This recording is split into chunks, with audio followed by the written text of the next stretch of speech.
Welcome to Little Luxury.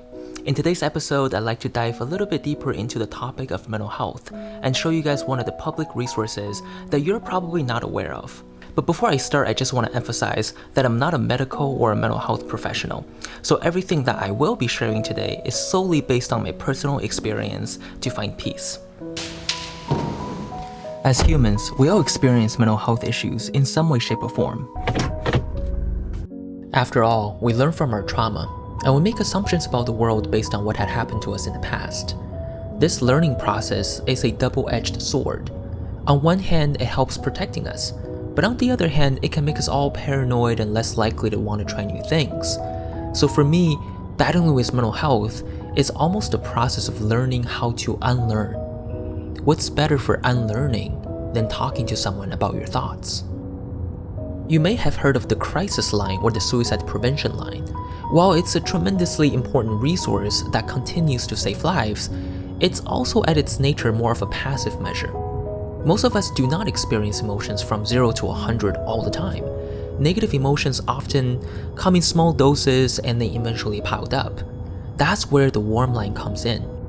Almost every state has at least a couple of warm lines, and they're proactive, preventative, free, and confidential.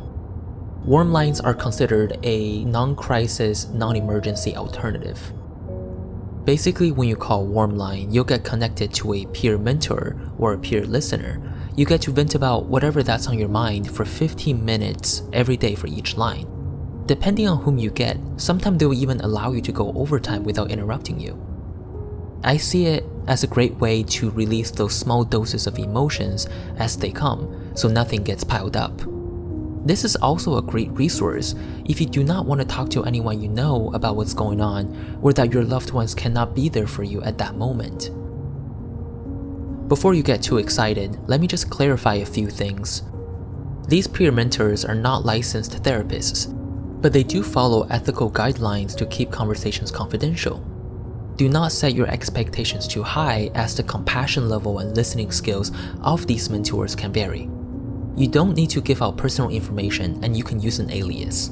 Some warm lines do require you to be a resident of the state, but most of them are open to anybody. Some of them are 24/7, and some of them allow you to call multiple times a day. A couple of them are recorded while still keeping things confidential.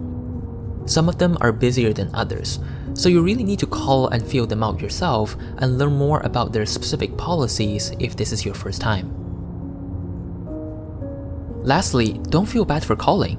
These warm lines are run by nonprofits that depend on call data to show public demand in order to get more funding, so you calling is actually contributing to the cause.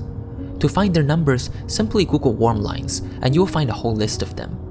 Some of the info like operating time and to whom they serve might be dated, so you'll need to call and check yourself. I'll also list some of my research in the description.